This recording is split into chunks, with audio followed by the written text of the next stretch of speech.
करके क्या जरूरत है हमें किसी की सेवा स्वीकार करने की?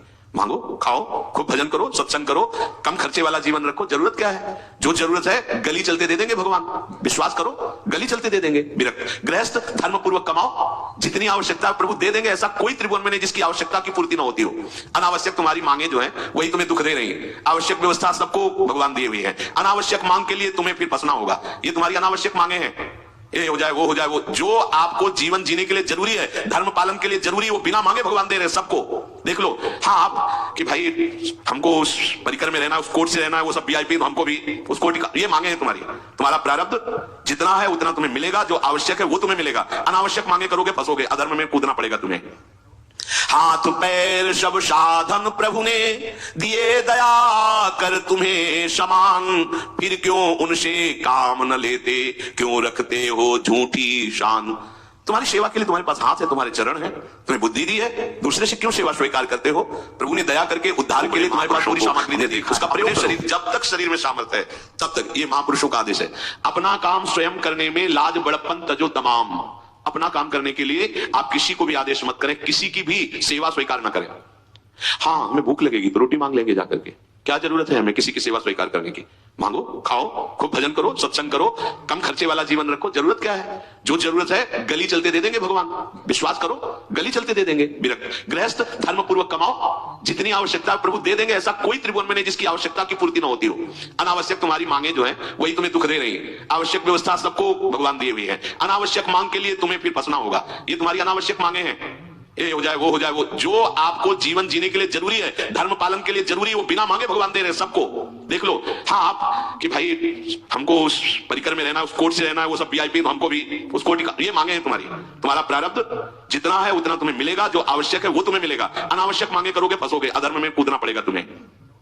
हाथ पैर सब साधन प्रभु ने दिए, दया कर तुम्हें समान, फिर क्यों उनसे काम न लेते, क्यों रखते हो झूठी शान। तुम्हारी सेवा के लिए तुम्हारे पास हाथ है, तुम्हारे चरण है, तुम्हें बुद्धि दी है, दूसरे से क्यों सेवा स्वीकार करते हो? प्रभु ने दया करके उद्धार के लिए तुम्हारे पास पूरी सामग्री दे दी, उसका प्रयोग करो।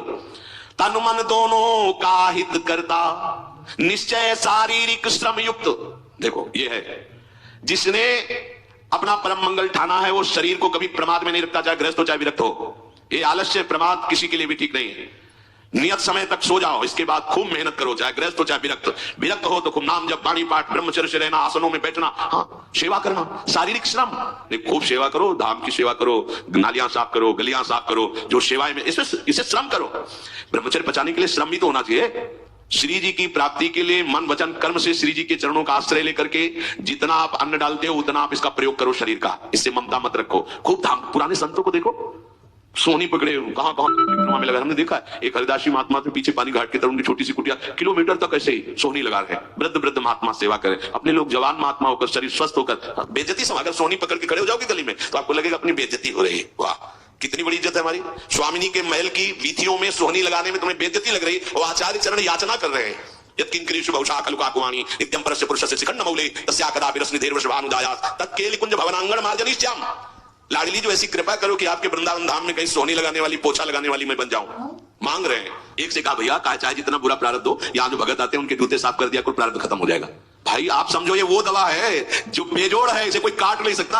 अच्छा अगर ऐसे ना समझो तो हम आपको समझा रहे हैं। गुरुद्वारे में चले जाओ, चाहे जितना बड़ा अधिकारी हो, सबसे पहली जोरी सेवा यही होती है, पादुका की सेवा करो। समझ में नहीं आ रहा तुम्हें?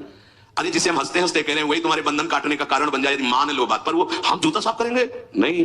मन से हम कितने गंदे हैं ये हम नहीं देख पा रहे हैं। वो तो बाहर वृंदावन की रजन में पादुका में लगी, छोटी मोटी बात नहीं है। पादुका जो रखी है ये बंद नहीं है, आप इनको ऐसे साधारण जूते मत समझ लो। ये रज में चलते एक दिन एक ब्रजवासिनी माई रोटी रखे, उसके ऊपर पादुका रखे, एक हाथ में लाला लिए और एक हाथ में जल का ऐसे लिए। उनका अभ्यास है, अब पादुका पहन के चलने में परेशानी होती थी। तो कोई एक संत थे और बाहर से आए हुए थे, और हंस दिए कैसे बावरी रोटी के ऊपर जूता लगा। ऐसे मतलब कितने साल हो गए ब्रजवास करते हुए? वो कई वर्ष हो गए। अरे वो जूती नहीं है जो साधारण जूती है, वृंदावन बरसाने की रज लगी हुई, इसमें ये रज लगी हुई है। तुझे रज नहीं दिखाई दे रही, जूती दिखाई दे। क्या ब्रजवास कर रहा है? डांट के चल दी। ये समझो, हम कहें कि जूती साफ करो तो हम जूती साफ करेंगे, और ये है कौन सी जूती साफ में? क्या रज है? वृंदावन बरसानी सब जगह घूमते रहते हैं ये महाभागवत जन। अगर इनकी ये गृहस्थ विरक्त मत देखो, सब लाडली जी के लाडले हैं जो यहाँ आए हुए हैं। अगर हम उनकी पादुका साफ करेंगे तो हमारा हृदय साफ हो जाएगा। पर कोई मानता कहाँ है? अपनी सेवा स्वयं करो और दूसरे की सेवा मिल जाए तो जैसे लोभी आदमी के सामने धन फेंक दे तो कैसे भागता है, ऐसे आपको होड़ लगनी चाहिए कि ये आदमी इतना न कर पाए जितना हम सेवा करें। परमार्थ में शरीर पोषण नहीं, परमार्थ में शरीर की धज्जियां उड़ानी है अहंकार की, देहाभिमान की। लाखे अपने को सदा भगवत सुमिरन लीन, सुने न जग के दोष गुण, करे न चित मलिन। सदैव अपने को ये देखता रहे कि प्रभु का सुमिरन चल रहा है कि नहीं अंदर।